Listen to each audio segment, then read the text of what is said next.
کیا آپ نے اس قدیم لوک گیت کو سنا ہے اور کیا آپ اس کے پیچھے کی تاریخی کہانی جاننا چاہتے ہیں؟ تو چلیں آج آپ کو اس کے پیچھے کی کہانی سناتے ہیں۔ تو جناب، یہ کہانی ایسے وقت کی ہے جب زمین اور درختوں سے رشتہ محض مادی نہیں بلکہ روحانی تھا۔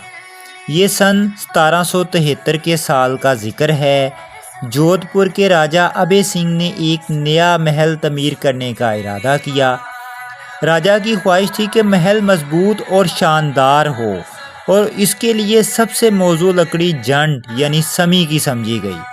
سپاہیوں کو حکم ملا کہ آس پاس کے جنگلات سے جنڈ کے درخت کاٹ کر لائے جائیں۔ وہ مختلف علاقوں سے گزرتے ہوئے ایک ہرے بھرے گاؤں کھجرلی تک پہنچے۔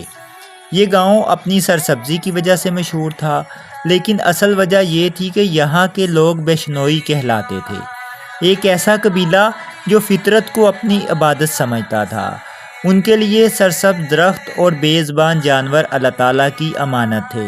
بشنوئی اصولوں کے مطابق نہ کسی جانور کا شکار جائز تھا اور نہ ہی کسی درخت کو کاٹنے کی اجازت تھی۔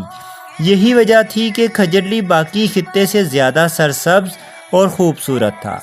سپاہیوں نے جب گاؤں میں قدم رکھا تو ان کی نظریں بڑے بڑے گھنے جنڈ یعنی سمی کے درختوں پر جم گئیں۔ یہ درخت ہی وہ خزانہ تھے جس کی تلاش انہیں یہاں تک لائی تھی۔ وہ کلہاڑیاں تیز کر کے درختوں کے تنے کاٹنے ہی والے تھے کہ گاؤں کی ایک نیک عورت امرتا دیوی آگے بڑھی۔ وہ ایک عام عورت تھی مگر ان کے ایمان اور عزم نے انہیں غیر معمولی بنا دیا تھا۔ انہوں نے سپاہیوں کو للکارا اور یہ درخت کٹنے کی اجازت نہیں دی اور کہا کہ آپ کو یہ درخت کاٹنے کی اجازت نہیں مل سکتی کیونکہ یہ ہمارا ایمان ہے اور ہمارا اصول ہے۔ سپاہیوں نے مذاق اڑاتے ہوئے کہا، ہمیں محل کے حکم کی پرواہ ہے، تمہارے عقیدے کی نہیں۔ اس موقع پر امرتا دیوی کی آنکھوں میں بجلیاں گونجیں۔ وہ ایک درخت کے تنے سے لپٹ گئیں اور بولی، اگر درخت کاٹنا ہے تو پہلے مجھے کاٹو۔ سپاہیوں کے پاس تلواریں تھیں لیکن ان کے سامنے ایک بے سہارا عورت تھی۔ لمحہ بھر کے لیے وہ رکے لیکن پھر سنگدلی غالب آ گئی۔ تلواریں چلیں اور وہ درخت محفوظ رہا مگر امرتا دیوی کی جان چلی گئی۔ خون کا پہلا قطرہ زمین میں گرا تو جیسے فضا میں ایک طوفان مچ گیا۔ وہ منظر دیکھنے والوں کی آنکھیں اشکبار ہو گئیں مگر یہ قربانی محض آغاز تھا۔ ماں کے کٹے ہوئے جسم کو دیکھ کر اس کی تینوں بیٹیاں آسو رتنی اور باگو بائی آگے بڑھیں۔ ان کے لبوں پر وہی گیت تھا جو آج بھی پنجاب کے میلوں میں گونجتا ہے، سمی میری وار میں واری۔ میں واری یعنی سمیے، یعنی اے سمی اب میری باری ہے، میں قربان ہوتی ہوں۔ یہ گیت اب صرف گیت نہیں رہا بلکہ یہ اعلان تھا، ایک چیلنج تھا کہ درختوں کے لیے جان دینا ہی اصل عبادت ہے۔ تینوں بیٹیاں اپنی ماں کی طرح درختوں سے لپٹ گئیں اور اپنی جانیں قربان کر دیں۔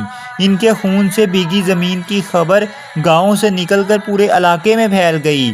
لوگ جوگ در جوگ اپنے درختوں سے لپٹنے لگے۔ مرد، عورتیں، بچے سب اپنے جسم کو ڈال بنا کر درختوں کو بچانے لگے۔ سپاہیوں کی تلواریں چلتی رہیں مگر مزاحمت کم نہ ہوئی۔ ہر کٹا ہوا جسم ایک نئے عزم کو جنم دیتا۔ یہ ایک عجیب و غریب منظر تھا، جیسے ہی پوری بستی اپنے وجود سے جنگلات کی حفاظت کر رہی ہو۔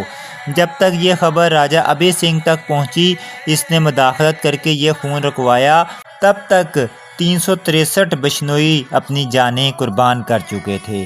یہ کوئی معمولی قربانی نہ تھی، یہ فطرت کے نام پر ایک عظیم جو تھی قربانی وہ دی گئی تھی۔